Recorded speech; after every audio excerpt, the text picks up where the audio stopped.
They thought she was just a lonely woman looking for an escape in the mountains. It was the biggest mistake of their lives. Sarah Vance bought a brutal piece of land to find peace, but the local bully decided she was an easy target. What he didn't know? Sarah is a former Tier 1 Special Operations agent, a combat legend the military thought had vanished. While they invaded her land with arrogance, Sarah was simply watching, cataloging every tactical error. That night, the predators became the prey. From wherever you're watching, let us know in the comments. And if this story has earned you respect, click like so others can find it too. The valley did not welcome strangers, and it certainly did not welcome Sarah Vance, though the land she bought had been on the market for 3 years without a single offer. A jagged scar of granite and pine located so deep in the Bitterroot Range that the sun gave up trying to warm it by early afternoon.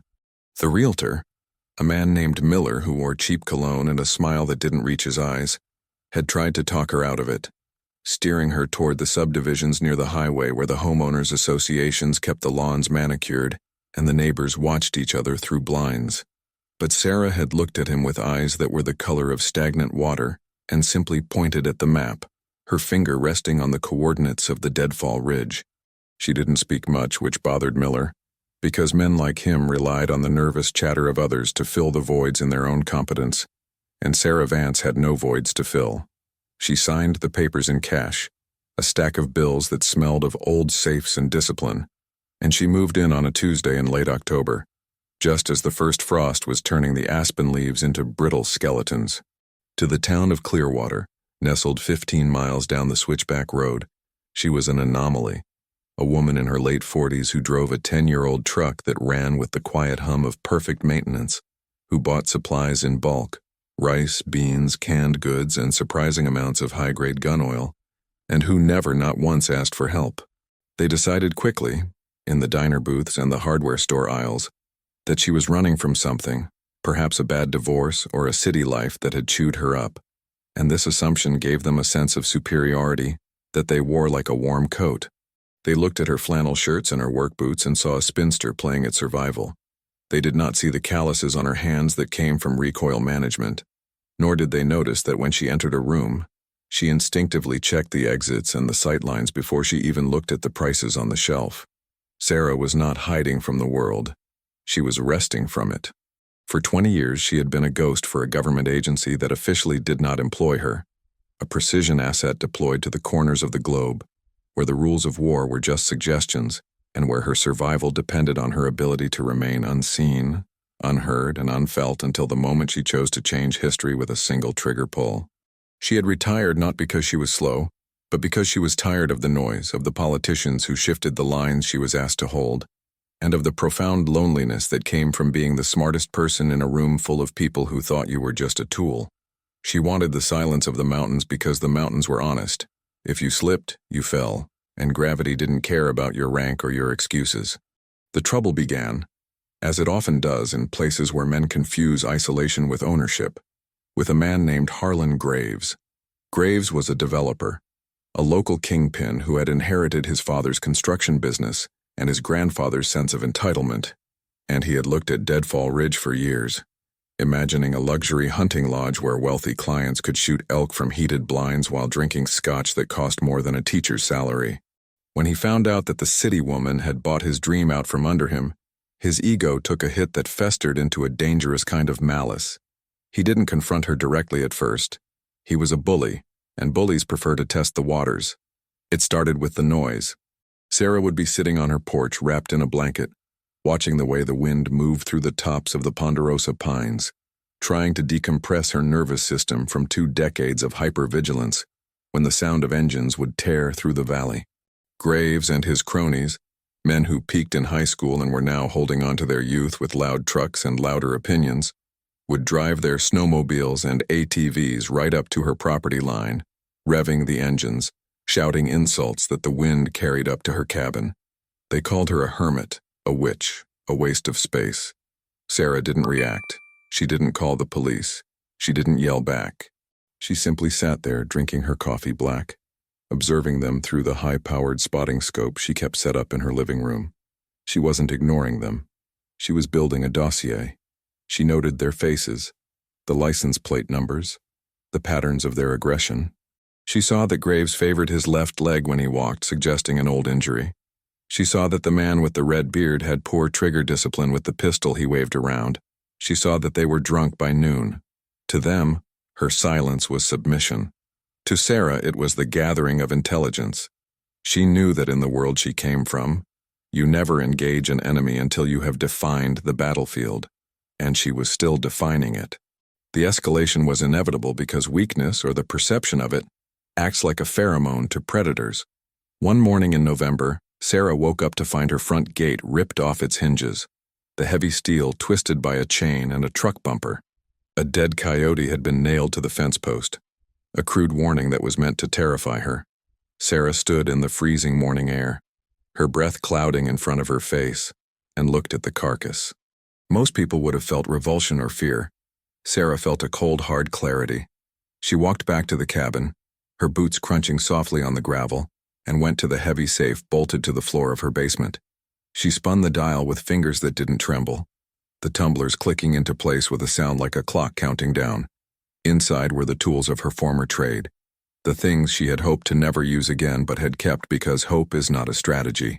She bypassed the shotgun, too messy, and the semi-automatic carbine, too loud.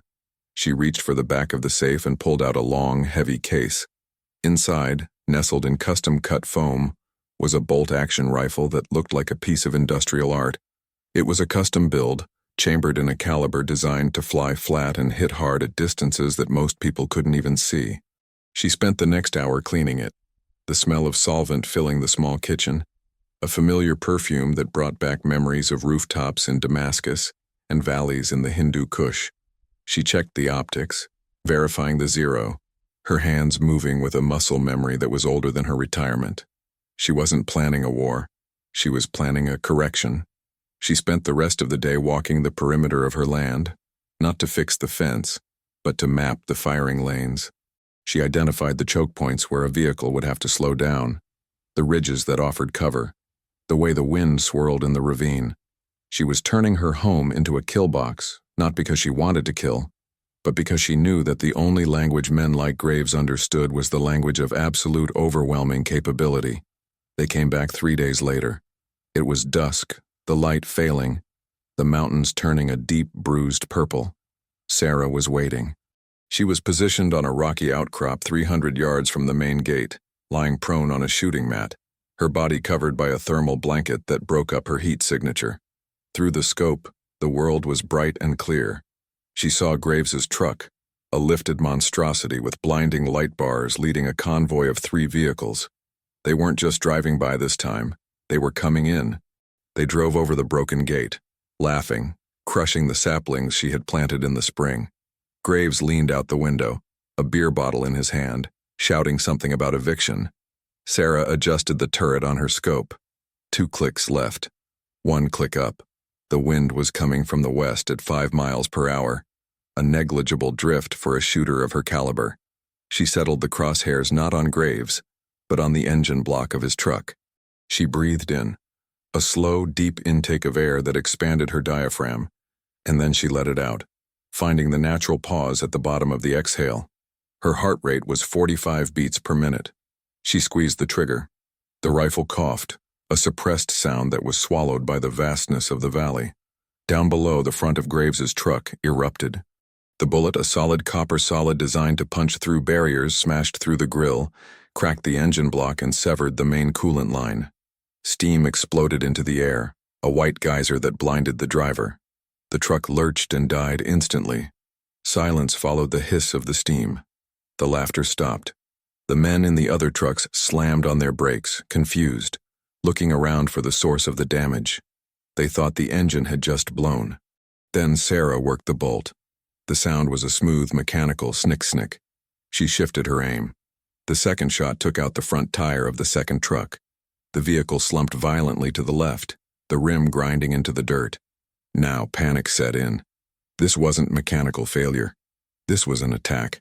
Graves scrambled out of his ruined truck, slipping in the mud, pulling a handgun from his waistband. He spun in circles, aiming at the trees, screaming into the twilight. "Show yourself! I'll kill you. Sarah watched him through the optic. He looked small, pathetic, a child playing with a toy he didn't understand. She could have ended him right there. The shot was easy, center mass, drop him before his knees hit the ground. But Sarah Vance was not a murderer. She was a professional, and professionals utilize psychological dominance. She aimed at the ground, 3 inches from his left boot. The bullet impacted the frozen earth with a crack, spraying dirt and gravel over his expensive leather boots. Graves jumped 3 feet in the air, dropping his gun. He scrambled backward, falling onto his rear, crawling away from the invisible impact. The other men were already reversing, their tires spinning, abandoning their leader in their desperation to escape the phantom sniper. Graves picked himself up, forgot his gun, and sprinted for the last moving truck, diving into the bed like a frightened animal. They tore out of the valley, leaving behind 2 disabled vehicles and their dignity. Sarah watched them go. She didn't smile. She just engaged the safety, picked up her brass casing, and vanished back into the tree line. The town was buzzing the next day. The story Graves told was wild. He claimed they had been ambushed by a gang, or maybe a militia.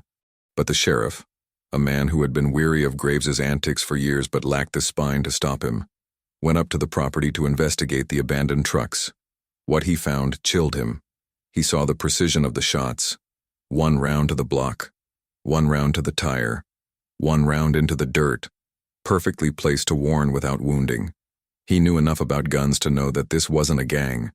This was a surgeon. He drove back to town and quietly told Graves to let it go. "She's not who you think she is, Harlan," he warned. But Graves was too far gone. His humiliation was public, and his ego was fractured. He couldn't let a woman beat him. He decided that if he couldn't scare her, he would burn her out. He waited for the storm. The weather forecast called for a historic blizzard, a system coming down from the Arctic that would bury the valley in 4 feet of snow and drop temperatures to 20 below zero. It was the perfect cover. No witnesses, no tracks, no help. Graves gathered his hardest crew, 6 men, heavily armed, on high-performance snowmobiles.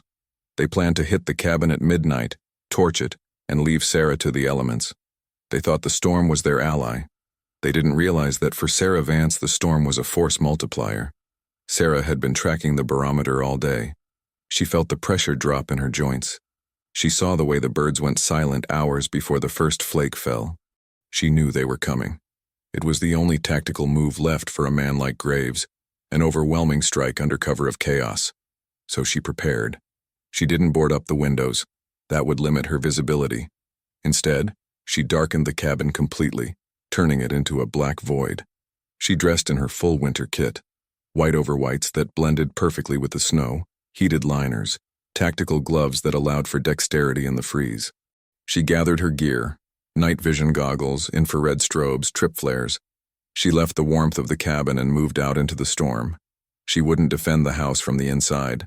That was a coffin. She would defend it from the woods. The blizzard hit with the force of a physical blow, a wall of white that erased the world. The wind howled like a dying thing, screaming through the trees. At midnight, the sound of snowmobile engines cut through the gale. They were coming up the access road, a line of headlights cutting through the swirling snow.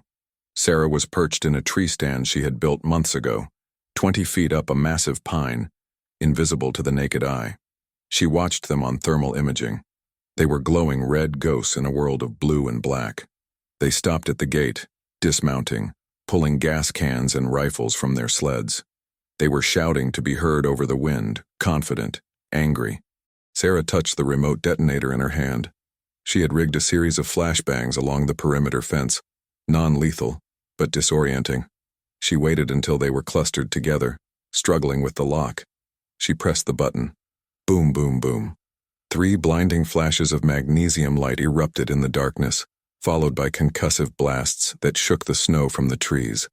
The men screamed, blinded, stumbling back. Their night vision was gone. Their ears were ringing. In the chaos, Sarah moved. She didn't shoot.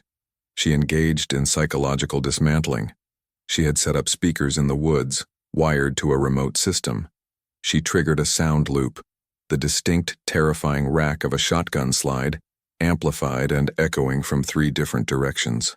Click-clack. The men spun around, firing wildly into the dark, wasting ammunition on shadows. "Over there! She's over there!"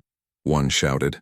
Sarah moved silently through the deep snow on snowshoes, circling them like a wolf. She approached the rear snowmobile, the one they had left idling. With a quick, practiced movement, she reached in and pulled the spark plug wire, then slashed the fuel line. She vanished again before they even turned around. The psychological toll was mounting. They were freezing, blind, deafened, and fighting an enemy they couldn't see. Graves tried to rally them. "Burn the house. Just burn the house." He charged toward the cabin, gas can in hand. Sarah was waiting for this. She stepped out from behind a tree 10 yards away, a ghostly figure in white. She didn't raise a weapon. She raised a high-intensity laser designator, the kind used to mark targets for airstrikes.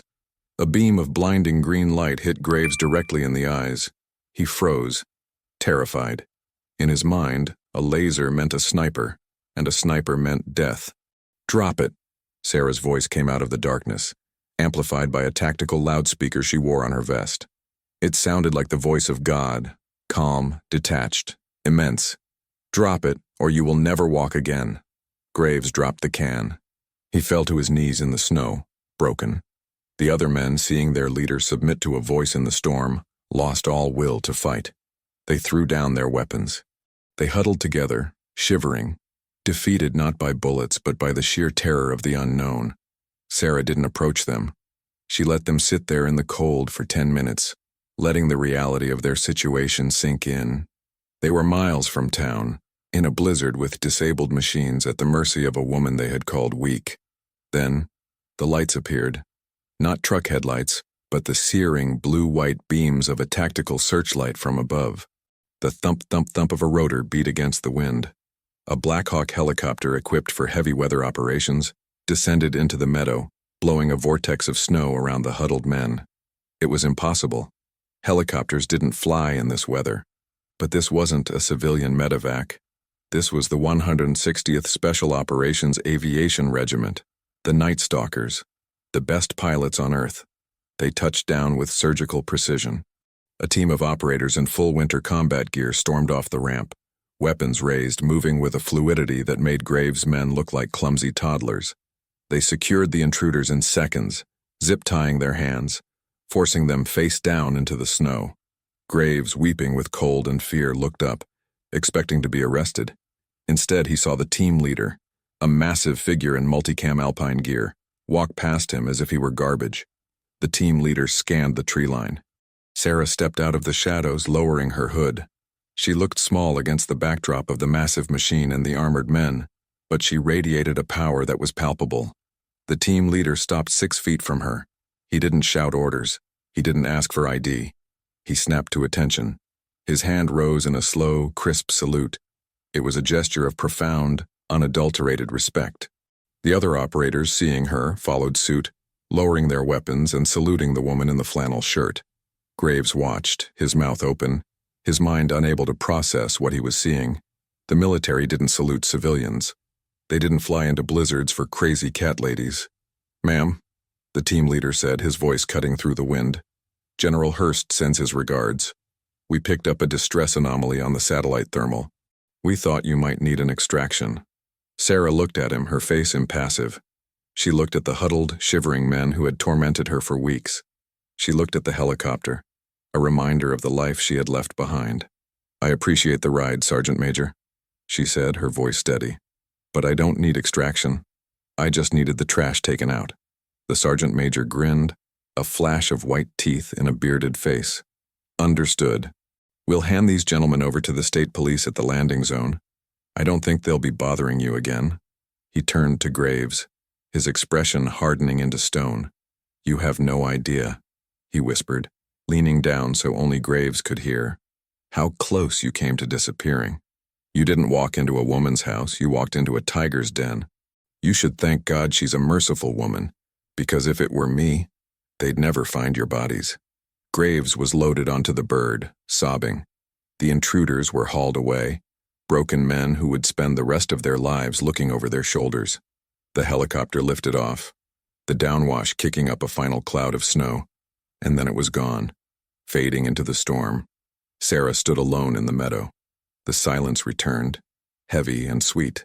She walked back to her cabin, stepping over the frozen gas can. She went inside, stripped off her wet gear, and lit the wood stove. The fire crackled, casting warm orange light against the log walls. She made a fresh pot of coffee. She sat by the window, watching the snow cover the tracks of the men who had underestimated her, watching the white blanket erase the evidence of their arrogance. She checked her watch. It was 0300 hours. The valley was hers again. The town would talk, of course.